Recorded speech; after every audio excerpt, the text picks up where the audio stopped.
Welcome to Public Health on Call, a podcast from the Johns Hopkins Bloomberg School of Public Health, where we bring evidence, experience, and perspective to make sense of today's leading health challenges. If you have questions or ideas for us, please send an email to publichealthquestion@jhu.edu. That's publichealthquestion@jhu.edu for future podcast episodes. Hey listeners, it's Lindsay Smith-Rogers. Today, the federal government's new dietary guidelines. Marion Nestle is a nutritionist, emeritus faculty member at New York University, and the author of the book What to Eat Now and the blog foodpolitics.com. She joins Dr. Josh Sharfstein to offer her public health perspective on the changes to the federal government's recommendations on what to eat. Let's listen. Marion Nestle, welcome back to Public Health on Call. How are you doing today? I'm surviving. So it's been an interesting week. I imagine it's been a busy week for you. Very busy. So the new dietary guidelines came out, and I'm sure that has crowded your email inbox, and we really appreciate a few moments of your time to tell us what you think. What was your first thought when they hit your inbox? That they were very difficult to understand because the materials that I saw were what reporters were sending me, what they were getting. And they turned out not to be the actual guidelines or any of the supporting materials. Those came out later during the day. So my initial impression was that this was muddled, inconsistent, contradictory, ideological, and retro. I think those were the words that I used about it. I was kind of stunned by some of the things I saw. Then, as the actual materials were released and there was time to look at them, it was clear that there were some really very good things about the guidelines, but a lot of it is still muddled. And we can take the pieces one by one. Tell me one thing you liked about the new guidelines. In the accompanying materials, particularly an interactive website called RealFood.gov, there's a video that talks about the Eat Real Food message. And I like that. I've argued for years that people should eat relatively unprocessed foods. That's been part of the dietary guidelines forever, is to eat real food. But in order to do that, you have to know how to cook, and you have to have enough money to buy it. And there are a lot of other issues about that. But I like that message. It's how I eat.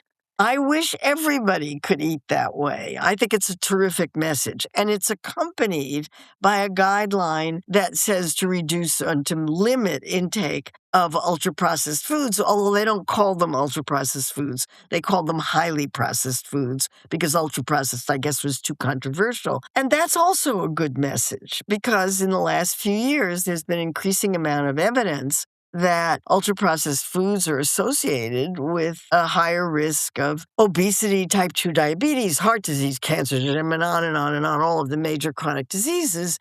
And there's now those are out from observational studies, but they're very good evidence now from short-term, very well-controlled clinical trials that diets that are high in ultra-processed foods induce people to eat more calories than they otherwise would. And not just more calories, but a lot more calories. 500 a day, 800 a day, 1,000 a day. So those are all very good reasons for reducing intake of ultra-processed foods. And that's a very clear recommendation in these guidelines. Got it. So far, so good. But then you mentioned that there are parts that are contradictory and muddled. What did you mean by that? Well, the first real recommendation is to increase the amount of protein in your diet. And I didn't know whether to laugh or cry. Americans generally consume, and the rationale for that is that the recommendation for protein is to compensate for deficiencies and that more would be better for people who are athletes or older or have problems or on GLP-1 drugs these days. But Americans consume twice the amount of protein that they need. And so the recommendation to double the amount of protein in the diet is a recommendation to eat what you're eating now because that's what people are eating now. So that doesn't make a whole lot of sense. And then where's that protein coming from? And for a lot of people, protein means meat. And in fact, the accompanying materials make it clear that the main message of these guidelines is to eat more meat and to eat high-fat dairy products, in contradiction to what's been advised for a very, very long time, to get your protein from animal source foods. Those come first. Then you can get your protein from plant-based foods, but they're de-emphasized. And what is really astonishing is that in the food guide that came with it, the new upside-down pyramid, the inverted pyramid, the part that you're supposed to eat least of is whole grains. Really? What about fiber? I mean, I could understand it if they said refined grains, but it specifies whole grains. So that's very weird. And then if you're eating a lot of protein from animal products, you're going to be taking in a lot of saturated fatty acids with that. They have retained the recommendation to keep saturated fat at 10% or less of calories. And so there's a contradiction there. How do they intend to do that? On the one hand, they're saying eat more meat, get more protein from meat, as well as dairy products, right? And at the same time, they're saying, but be careful about saturated fat. Those are completely inconsistent. Yeah, those are completely inconsistent. So that's muddled. That's muddled. And then there are other muddly things. There's an accompanying document that talks about serving sizes and what goes into those serving sizes. And the serving sizes for the protein category are all over the place in terms of the amounts of protein that those servings contain. So that it just leaves you absolutely baffled. Did they give a justification, as far as you can tell, for downgrading whole grains, as you mentioned before? Yeah, because and people don't eat whole grains, they eat refined grains, and so they were downgrading the whole category. The previous pyramid from 1992 to 2010 had grains at the bottom of the pyramid, and this group attributes the rise in obesity in the United States to those recommendations, as if dietary guidelines had anything to do with what people actually eat. I don't think they do. And so they blame the grains at the bottom of that pyramid for Americans' obesity. I would blame the food industry, but that's a different way of looking at it. So you see this as throwing the baby out with the bathwater, throwing the whole grains out with the grain category, basically. Oh, yeah. There's so much evidence that people who eat largely but not exclusively plant-based diets are really healthy. The famous Japanese diet, the famous Mediterranean diet, those were all largely plant-based. They didn't exclude meat necessarily, but they didn't emphasize it, and it was not the first thing people were supposed to be eating. Right. And there was a lot of whole grains in those diets, you're saying? Probably more than there is in the United States. Yeah. Now, the HHS secretary has been noted to be a big fan of beef tallow and other types of oils like butter from animal sources compared to seed oils, which have been singled out as an alleged cause of health problems. Was that present in the guidelines, and what do you make of that? Yes, in a very shocking way. And the shock came from saying that we're recommending fats that provide essential fatty acids. And the three that they mentioned were olive oil, butter, and beef tallow, none of which have very much in the way of essential fatty acids. If you want essential fatty acids, you need seed oils. But seed oils are off the table. They're considered to be unhealthy fats, except that if you want a really good source of essential fatty acids, you need, it depends on which one, but you need fish and you need a little seed oil is really not a bad idea in a salad dressing. I'm all for olive oil. I like it a lot. But it's monounsaturated. It's not polyunsaturated mainly. You mentioned that you don't think Americans eat according to the dietary guidelines. Does this matter? Does it matter that they just released a report that is confusing and muddled in the ways that you're talking about? Well, it matters because the guidelines are supposed to govern what kids eat in schools. And let's talk about that. what the military eats, what military rations are, what happens in government hospitals, and food assistance programs like SNAP and WIC. So they have policy implications, even if nobody else pays any attention to them. They also have a big impact on the food industry and, the meat and dairy industry. There are three winners from these guidelines, and that's the meat industry, the dairy industry, and the alcohol industry. They have scored big wins on this one. And the industry that lost is the packaged food industry, because the guideline to reduce intake of those is so clear and strong. So the guidelines will influence some purchasing of foods and also perhaps some marketing of Absolutely. foods. Some marketing of foods. We'll see that, even if they don't directly impact a lot of Americans' diets, say, next week. Right. And let's talk about the school food, because I think having whole foods as in school meals is just a terrific idea. Who is going to pay for that?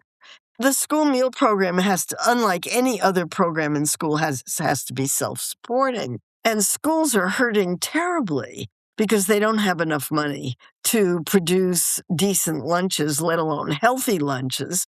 This will raise the cost of school meals enormously. And not only that, but the foods will have to be cooked. They'll have to be cooked someplace. So you were looking for a document that explained how people could get more access to real foods, whole foods, both in schools, how schools would have more ability to do that, and how people would have more ability to get these foods and afford them. But that wasn't part of the package. Yay, I'm a public health person. That's how I think. That's my first question is, how are we going to do this? I'm all for eating real food, and I'm all for having school kids eat real food, and I know exactly what that takes. It takes cooks in the school who know how to deal with commodities that the Department of Agriculture has. They have to be able to perform miracles with very low-cost foods because they don't have any money. And any attempt to try to raise the amount of money that the school meal program has is up against a government that doesn't want to pay for this kind of thing. So I think there's a contradiction there. Right. And I want to know how the people who are on SNAP, people who are on WIC, are expected to use the minimal amount of money that they have to buy real food when the relative price of unprocessed foods has gone up much, much faster than the relative price of processed foods. As you point out, a public health perspective is how do we actually see people and the population eating better on the other end of a set of recommendations? And you're pointing out all these other steps that have yet to be put in place for that to happen. Let me ask you, you said the alcohol industry is a big winner. My last question will be, what do you mean by that? Dietary guidelines says limit alcohol, basically, but it doesn't say to what level. And this is a sharp departure from dietary guidelines since 1990. In 1990, the dietary guidelines began saying limit alcohol to no more than 2 drinks a day for men and 1 for women. There was a big fight in the last dietary guidelines over reducing the 2 drink a day upper limit for men to 1 drink a day. But there was a decision that was just too hard to do. But these guidelines don't have any specific limits. So what does limit mean? Limit means less. You should drink less alcohol. Less than what? Less than an enormous amount isn't particularly healthy. This was a softening of the recommendations. And it was based on, there was this big brouhaha a year ago about the 3 alcohol reports that came out at the same time that all said different things. And one of them said, small amounts of alcohol are important for reducing the risk of coronary heart disease. That's the report that this one went with. It didn't go with the report that said any amount of alcohol raises risks. Well, Marion Nestle, it's been great catching up with you about these guidelines. Sounds like you're going to be working through them for a while. We really appreciate your time today. My pleasure. Public Health on Call is a podcast from the Johns Hopkins Bloomberg School of Public Health, produced by Joshua Sharfstein, Lindsay Smith-Rogers, Stephanie Desmond, and Rachel Walsh. Audio production by Michael Bonfils, Matthew Martin, and Philip Porter, with support from J.B. Arbogast, Spencer Greer, and Chip Hickey. Distribution and social media by Rachel Walsh, with support from Nick Moran and Brianna Iacovelli. Follow us on Instagram and Blue Sky at Public Health Pod for more public health takes and special content. If you have questions or ideas for us, please send an email to publichealthquestion@jhu.edu. That's publichealthquestion@jhu.edu for future podcast episodes. Thank you for listening.